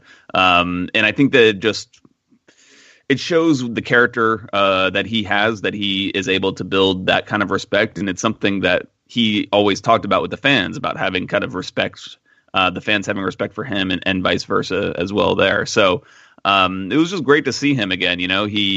He has more of a relationship with Doug than he does with me. I never had any sit down one-on-ones with him or anything like that. But, we clearly acknowledged each other and it was good to see him. And we kind of had a little, like a head nod towards each other when the questions started coming. And it was just a cool experience to deal with a coach that you kind of haven't seen in a while, but you clearly have a relationship with. And I don't know. It was just good to kind of see his smiling face again. More importantly, did he make Doug sit in his standard seat before the press conference was actually going to start? So it's funny you mentioned that, because Doug, I think, intentionally sat on the other side for where he would normally sit in a press conference to see if Tata would ask him to get up and move to the other side of the room. He did not, though. So he allowed Doug to sit where he was. I'm sure they discussed that more when they had a one-on-one later on after the press conference. Doug was generous to just ask kind of the introductory question, and then since he had some time afterward with Tata, to kind of let the rest of us get some questions in. But it was great to just catch up with Tata and think, and really kind of it loosened the kind of journalistic guard that you have sometimes. Sometimes you don't want to feel like you're being overly sentimental with someone when you're actively covering them. And so it was kind of nice for him not to be in the role as Atlanta United manager and to be able to ask him questions about the team and the city and that kind of thing, because it just allowed for a more relaxed and potentially more honest conversation about it all. And I thought that he gave some good answers. I think that he just really enjoyed the time that he spent here, and he really has great memories of all the people from the club, the fans, the players, etc. I think he just really enjoyed his time, and it ran its course, and now he's on to the next thing. Yeah, one of the things that made the rounds was his quote where he said he's watched a lot of games, he watched the CONCACAF stuff, and he has nothing to add. And I think, having seen him up close the last 2 years, didn't surprise me that he would not comment on, his former team and a team that he's not running anymore, that somebody else is running. I think some people jumped to conclusions with that one about an issue there, but I thought Tata made that pretty clear that, it's not his place to speak on the team in that way right now. Yeah, I mean, people read into that, and that really annoyed me, because honestly, what he was doing was he was just being respectful to a manager, and he wouldn't want someone doing that to him as well. He would get irked by that. So yeah, he was just totally being respectful. He does not want to offer his public opinions on anything when it comes to another coach, and especially one that he has such close ties to, and kind of that relationship is special. So. Yeah, it was frustrating to kind of see people immediately jump into conclusions, especially people that weren't at the press conference. I don't think anyone who was there was jumping to that conclusion. I think everyone who was there kind of understood why he said that. And it was funny when the translator said that, we all kind of chuckled. But it wasn't about like, oh, he's hiding something. It was just that's just Tata, of course. And credit, someone had to ask the question. It was going to come. And he gave the response that I think we all knew he was going to give, and that's why everybody kind of laughed. Was there something that you took away from the press conference that didn't make the article? Not really. I think the one interesting thing, and I think Chris Furmeister wrote about this for Pro Soccer USA, which was him talking about the artificial turf at Mercedes-Benz Stadium. When these teams come to Mercedes-Benz Stadium to play Mexico and Venezuela, they will play on the artificial turf. And he said that the tournament organizers, or the organizers of the tour, offered to put in a grass surface over top of the artificial surface, and he said that he didn't want it, and he consulted with some of the players, and the players who were familiar with the turf said it was fine. So I thought that was interesting, considering. You hear fans all the time talk about how turf is terrible and all that. And yes, some turf is really bad. But I think that, from everything that all the players that I've talked to, whether they're on play for Atlanta United, or even some of the Monterrey players that we were able to talk to after they played on it this year, no one has an issue with it. I think that it plays pretty well. And it's an over kind of talked about point. I think, at some lower levels, I think it's definitely an issue, especially in the women's game where they're playing on, not like the top brand field turf lines and stuff like that. That is an issue. They should be playing on grass. But I think when it comes to, the top of the line products from these big turf companies, it plays pretty well. So let's get back to Atlanta United and recent performance. We've had a few days after the Colorado match. It was a difficult one because Colorado came out and was very defensive. What are your takeaways a few days away from that one? Yeah, I think that's something, them playing defensive is something that I think Atlanta United fans are going to have to get used to, as frustrating as it can be. And I think that Frank DeBoer is totally right in that, if you want a really exciting game where, there are chances and open space and you have players running into, just able to play this like very nice free flowing game, you need both teams to be going for it. You need tighter marking across the pitch, and that creates spaces for either team to exploit. And I think the reason that the perception is skewed, one of the reasons among Atlanta United fans, is when Atlanta first moved into Mercedes-Benz Stadium, teams were naive and did play that way against Atlanta United, and it created for some amazing moments. There was the 7-1 game against New England. Of course, New England was going to come in here and do something stupid, but you had teams that played a little bit naive, and I think we're starting to see that kind of come around. And teams like Dallas, teams like Colorado, they did something similar. I thought both teams, they came in with an idea to sit back, try to be aggressive on the counterattack for the first 20 minutes. Dallas, of course, got theirs, which gave them a huge leg up in the game. Colorado didn't, but what we saw from both teams was them eventually gradually regress into an even deeper bunker and not really trying to get out on the break so much as to just protect the lead or the tie in the case of Colorado. So I think that we're going to continue to see that until Atlanta United can get the ball to bounce their way earlier in the game or just create a goal somehow and get that early breakthrough. Otherwise, I think we're going to continue to see this. And honestly, I can't really blame teams a ton for doing it, for coming in with that approach, because one, it's showed that it's been moderately effective. There aren't a whole lot of teams that can play toe to toe with Atlanta United, especially on their home field. So I think, when you have a team, Anthony Hudson said his team was outclassed in the game. Well, there's basically one tactical way you can try to minimize or try to basically fudge that kind of disparity in the technical quality, and that's to sit deep and just kind of hope the ball bounces your way. So I think that's something we're going to continue to see until, I think even if Atlanta is able to get early goals in games, I think we'll just continue to see that, unless it's from the Red Bulls and the Sporting Kansas Cities and those teams that have a track record of coming out and playing toe-to-toe with Atlanta. Then let me ask it this way. I know that teams are going to come in with set game plans against reigning champions. In other sports, you have the notion of, okay, you're going to bring your best and go up against the champions and see what happens and match them toe-to-toe. When you have a team like Colorado, they're going to come in, do whatever they can.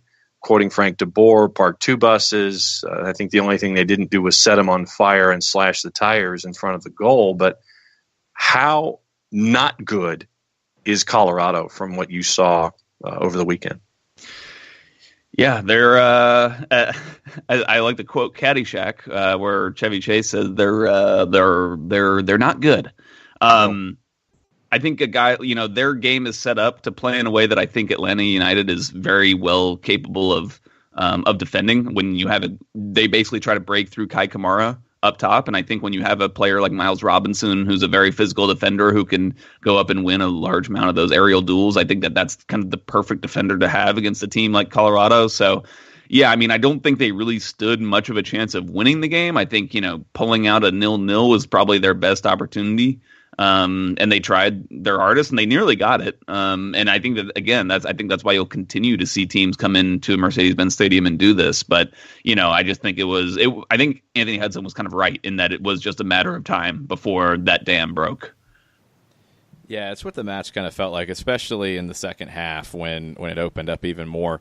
I don't think we're going to see that kind of match in Kansas City. I don't see Peter Vermes having his group sit back and defend with so many numbers behind the ball. What are you expecting on Sunday night?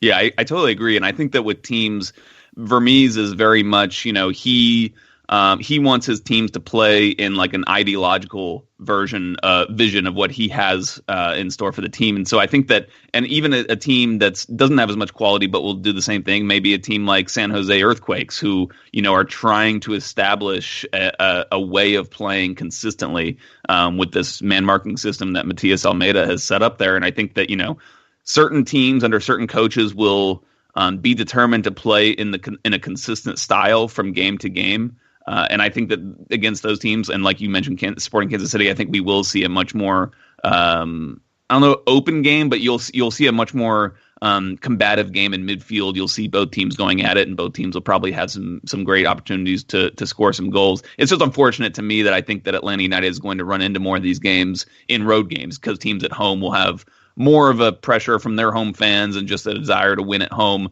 to come out and play, as where I think you'll see a lot more teams come into Mercedes-Benz Stadium and sit a little deeper. And, you look at Kansas City, and I know that we've all been thinking about, the injuries and how they have 32 people injured right now, and you don't know who's going to be in the 18 for Sporting. Are you anticipating something that's a 3-3, or because of the injuries when it comes to Sporting and a game plan that they're going to try and do their best to try to slow Atlanta United down and turn it into a 1-0, 1-1 kind of a thing? Are you anticipating doors being opened and Atlanta United getting things done offensively against a team that may have issues at the back? Yeah, I mean, I am leaning more towards a high-scoring game. We saw that from Sporting Kansas City in their last game. I think that one finished 3-3. I think it did. I think that I really respect Peter Vermees for this. By the way, he wants his teams to come out and play a certain style, and that style is very attractive and good to watch. And I think good for soccer, good for American soccer, good for the league. So I really appreciate that about him and his team, and I think that that's what we'll see. I don't think that he will hold all his players in his squad to a certain standard, and I don't think he's the kind of manager who is going to change drastically his tactical approach based on the personnel he has. I think that he builds his team around his tactical approach, and he expects backups to be able to come in and do the job that's required of those positions and those roles. Joe, what do you have coming up over at Dirty South Soccer the rest of the week? And if you want to plug any Braves content as well, go for it. So it's funny. I will have more Braves content, but probably later this week. It's actually harder to get content done when they're playing games. So they're about to go on a road stretch. So hopefully I'll be able to write a bunch more about them, and we should have a podcast coming out pretty soon, so keep an eye out for that. On Dirty South Soccer, we got a ton of games coming up, so we're just going to have tons of match coverage. We'll be getting out to training tomorrow to talk to Frank de Boer. All that good stuff. It's going to be jam-packed schedule, as you guys know, for the next 3 weeks, something like that. The rest of this month is going to be just absolutely crazy. So crazy in a good way. Yes. Crazy in a good way until the end of it, where it's like, man, here we go again. And we're not the ones running around during these matches either. So it's going to be a hectic next few weeks. And we need to get you on Soccer Over there once the semifinals of the Champions League is over. Yes. Because I have a feeling there will be some things to talk about after next week's Spurs visit to Amsterdam. And speaking of that, we will have a video coming out probably tomorrow on kind of the Atlanta United ties to the Spurs Ajax very nice. Tie. I mean, we've already put out a short article about it, but it's pretty interesting. There's so many connections. I don't think any team has more of an interest in the result of this Champions League semifinal than outside of the two teams involved, side bets than Atlanta United. Yeah. Yeah, we'll see what side bet there is between Eels and De Boer on this one. Joe, thanks. We'll talk to you next week. All right, sounds good, guys. Talk to you later. We're going to take our final break, come back and wrap up the Wall Pass Wednesday timeline right after this. As a business owner, you know that every year brings new challenges and opportunities. The success of your business demands expertise and focus. And Country Financial can help you keep that focus by helping ensure you have the right insurance protection in place to meet your goals. Jason Wright can help you create a customized insurance plan that has coverages designed just for your business. Give Jason a call at 678-568-6871 or reach him on Facebook at Jason Wright Agency. Coverages vary by state. Policies issued by Country Mutual Insurance Company, Bloomington, Illinois. Got issues with youth or high school sports? Positive Coaching Alliance can help. PCA is a national nonprofit working to transform youth and high school sports so that every child has a positive character-building youth sports experience. PCA provides live and online workshops to train double-goal coaches whose first goal is winning and whose second, more important goal is teaching life lessons through sports. PCA also has workshops for parents and high school student athletes. For more information, please visit positivecoach.org. If you've been hurt in a car wreck, contact my friend Steve Apolinski of Apolinski and Associates. He's been representing individuals for over 30 years throughout Georgia and Alabama. Email him at steve@aa-legal.com or call him 24/7 at 404-377-9191. The initial consultation is free.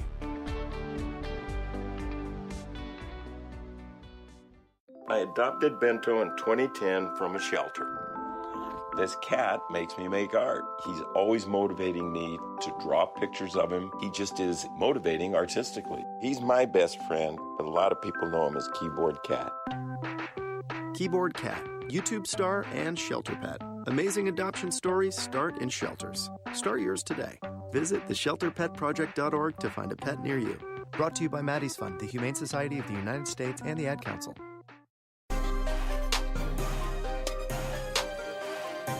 Final segment, Soccer Down here, May 1st. We've got a few more Wall Pass Wednesday questions and comments to get to. If you want to get them in, now's the time. Hashtag Wall Pass Wednesday at Soccer Down here on Twitter. What do we have, John? Bartimus Prime had mentioned the three candidates to take over after Jill Ellis was done, and he said Paul Riley was his first call, and we said calls 2, 3, and 4. And then Bart also says, my concern is the lack of former women's national team players that come to mind for this job. There haven't been many that have gone into coaching at the highest levels. That is a surprising thing that I think is different on the women's side versus the men's side. I mean, you see Greg Berhalter in charge of the men's national team now. You don't have that really on the women's side. I mean, I'm trying to think of women's national team players who've gone into coaching and would be in that type of conversation. I honestly can't think of There's any. not many. Cindy Parlow Cone now is coaching, not at the professional level. She is coaching, I believe, in Raleigh. Let me get her latest gig. She was the head coach of the Portland Thorns, so she's had that. She's been an assistant with University of North Carolina. Believe she is on the youth side now in the Raleigh area.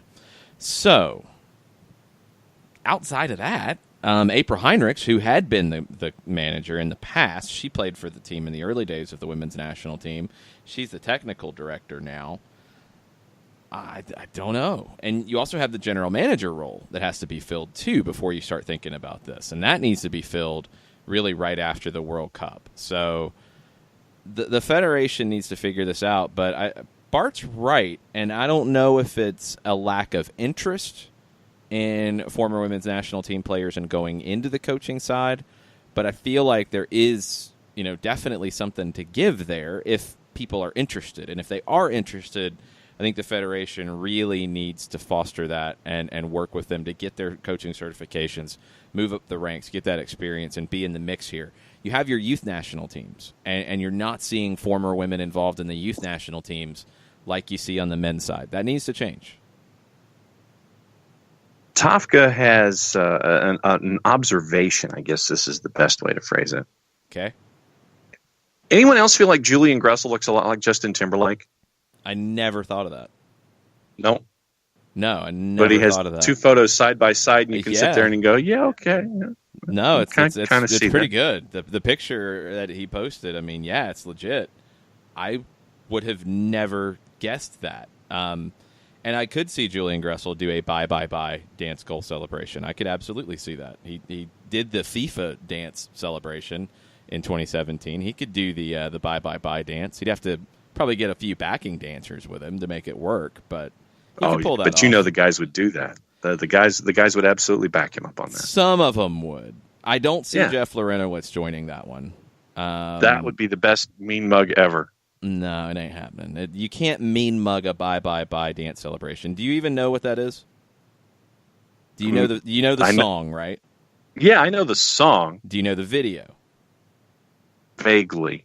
Okay. Well, then you don't know because there's no mean mugging in that at all. But that's what I'm saying. It would be the best casting against type for a celebration is just to have Lorenowitz just stand there. But you can't do that. And look at it. Yeah, then it's not the dance celebration, John. That's what I'm telling you. It's not just like a video where there's dancing. Like it's a boy band. They do everything coordinated. So the dance is coordinated. You can't have somebody just stand there. You got to have 5 guys. There were 5 members of NSYNC. Who else would be part of Atlanta United's NSYNC dance celebration if Julian Gressel is Justin Timberlake? I don't know, but Jeff Lorenowitz is going to be part of it. That's a Menudo dance celebration. That's a whole different thing. And they're not Puerto Rican. But anyway. It's just checking. I don't know what their organized dance is. I don't know. I don't know how big NSYNC was in that part of the world. I could see Barco joining into it. See Barco for me, Franco, Rometty. I don't see Franco doing NSYNC dances. I definitely don't see Rometty doing NSYNC dances. I don't think you're getting 5. Don't think it's happening. Sorry. He might have to do a Justin Timberlake solo dance celebration then, if we're going to pull that out. Or something with Andy Samberg. No, you're not doing that at all. And no. Justin Timberlake is a far better individual performer than his skits on Saturday Night Live to reference. Well, what about when he dresses up as the hot dog? John, Justin Timberlake's a far better performer than dressing up as a hot dog, and that being what he's known for. That's being very unfair to Mr. Timberlake. A good comedic actor is what I'm saying. He's a singer. He can also do the other stuff, but he is a singer. Very good in Friends with Benefits. Disrespectful to Justin Timberlake.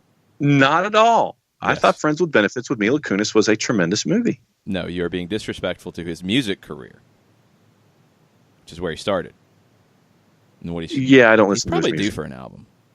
Well, and another tour where he sells out stadia and has 90,000 people sitting there per, and then he'll buy more of a share of the Memphis Grizzlies and play more golf. You say that with such disdain, like that's a bad thing.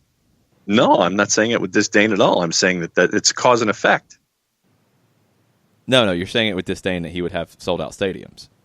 Not at all. No, I know that's what's going to happen. It is an instantaneous announcement. The second that Justin Timberlake announces that he has a new album and that he's going to drop a new tune, it's going to go to the top of iTunes, and he's going to have sold out stadia around the world to see him have pyrotechnics and songs and things like that for 2 hours and 15 minutes with one encore, and he's going to make an absolute killing. Good on him. Can you name 3 Justin Timberlake songs? No. Other than Bye, Bye, Bye, Bye, Bye. That was NSYNC. And it was just Bye, Bye, Bye. There were 3 of them. Sorry, I was singing the chorus. But the answer is no. No, I cannot. Just checking. Anyway, the Gressel as Timberlake thing, that's frightening, Tafka. I would have never thought of that, but I think you nailed it. Jeremy York, he says, what teams in the Prem, La Liga, or other comparable leagues would be great matchups for Atlanta United in a cross-promotion friendly? I feel like West Ham or similar would be good currently. I would go with the Spurs for the obvious relationships. West Ham's not bringing Atlanta United anything in terms of promotion. And if you're doing this from a cross-promotion friendly standpoint, it's not about competition, it's about promoting. Yeah, I mean, if you want to do something with a London team, Tottenham makes just too much sense, and I think it gets you more attention. Outside of that, what about bringing the current Champions League semifinalist over? Yeah, I mean that would obviously make sense. It'd be good right now because of that. I mean, I don't know how big the market for Major League Soccer is in the Netherlands, but they are on TV there. They did just do a new deal, so yeah, that wouldn't be bad at all, and that would create some good links in terms of promotion. Sure, I'm down with that. I think you need to look at South America, though. We don't see enough of the South American clubs coming, and River Plate would be an obvious one, and there was talk at one point about that being part of a Pity Martinez deal. Boca, obviously, your mega Brazilian clubs would be really interesting, and those would be some different markets. There's obviously the big Mexican clubs like a Club America or a Chivas, although you might want to wait and get them in a CONCACAF Champions League situation. So maybe that's the case. I'm trying to think of who else would be interesting. I mean, obviously, any big club Any Real Madrid, Barcelona, Bayern Munich, Borussia Dortmund, any of those are easy picks. I would do something, if you want to do a cross-promotion friendly right now. Tottenham, Ajax, South America. Ajax wouldn't be bad, but how much are they giving you on the other side of it? It's a good one right now because of their run. South America would be interesting just because it's more untapped. I would actually look at playing into your Mercedes-Benz links and your Mercedes-Benz sponsorships and doing cross-promotion involving them. Who do they sponsor at the club level? Bayern, if I'm not mistaken. I would work on that. And you've got a lot of different things you could do in that regard. The Laureus Foundation as well. They're very active in Atlanta. You could do a lot of cool things promotion-wise if you bring Mercedes-Benz into the mix. So work with one of their clubs and tie that in, and there you go. And Bayern would be the one that I think would make a lot of sense. Yeah. The Maypole thing, since we're in stoppage time. Yes. Let's finish with whatever you were talking about to start the show. Okay. May 1st, dancing around the Maypole. May Day, public holiday. An ancient Northern Hemisphere spring festival and traditional spring holiday in many cultures. Dances, singing, and cake are usually part of the festivities. Late 19th century. And so that's where you traditionally dance around the maypole. Like if you go to the Men Without Hats video with the safety dance, that's what they're doing, is they're dancing around the maypole. Are they really dancing around the maypole, or are they just dancing? They're dancing, and it shares the same characteristics of dancing around the maypole. Okay. Did the song come out on May 1st or something, or is it just that I'm not aware silly of. 80s one-hit wonder doing a silly dance? They were a silly 80s two-hit wonder, but I imagine it was. You're going to get defensive about Men Without Hats, but you're going to completely slander Justin Timberlake's musical output. I'm not slandering Justin Timberlake. I'm sitting there and saying it's a lack of information with his tunage was where I was coming from with that. I'm more exposed to his acting career than I am his singing career. Wow. What was Men Without Hats' other hit? I Like. Okay. But the other aspect of the May Day celebration that I was getting into was in the late 19th century, May Day was chosen as the date for International Workers' Day by the socialists and communists to commemorate the Haymarket riots in Chicago. And it's also referred to as May Day, but it's a different celebration than traditional May Day. Okay, so in communist countries, what they do is they'll trot out all of their armed forces and sit there and say, "Hey, look at us," and march in unison and that kind of thing. All right, I'm gonna put my hand up and apologize for slandering the "It's gonna be May" memes. Please do those. Don't bring back dancing around poles from the 1800s. Don't do that. Go ahead and put the "It's gonna be May" meme out, and you're good. We're good on May 1st. That'll work. And I'm trying to figure out who Mercedes-Benz has as their sponsored kits. I don't know if they have a sponsored kit. I can't remember, but whatever club they want to work with, you go to Mercedes-Benz, you say, hey, we want to make a big cross-promotion of all of this and make a big deal. If it's Bayern, if it's Dortmund, I think it's Bayern. You go in and you bring Bayern over, you do a big thing with lots of different cultural exchange, you get Mercedes-Benz involved, everybody wins, and that would be a big cross-promotional friendly to have. I'm down with that. And, I mean, remember that Atlanta United was involved in the Mercedes-Benz Cup earlier this year. Yes. When we talked to Tony Annan, we had Tony Annan live from Germany on the show. Yes, so you have that link, so that would make a lot of sense to play through that. All right, rest of the day. Stoppage time, 2 o'clock over at facebook.com/929thegame. Myself, Mike Conti, Jimmy Vance will be taking your questions. We'll also be doing some whiteboard stuff. We'll talk about Atlanta and Colorado. We'll look ahead to Atlanta and Kansas City. That's all presented by Aaron's. Then tomorrow, 9 o'clock, we're back with a Thursday Thoughts edition of the show. We're going to talk about the transfer window and what MLS teams could be looking for, should be looking for, and allegedly are looking for. We'll get into all that because that window closes on May 7th. So you're less than a week away from the primary transfer window in Major League Soccer closing. We'll get you set for everything there. We'll look ahead to the weekend. All of the normal stuff on a Thursday. Later today, we have, let's see, how many podcasts do we have coming out today? We have Roots Up 11 billion later today. Actually, that's it for today. So just Roots Up, which will be coming out in the next hour or two. Tomorrow we'll have USL League 1 and 10, NWSL and 10. Just before the show went live this morning, we had USL Championship in 10, getting you set for the upcoming week in the USL Championship.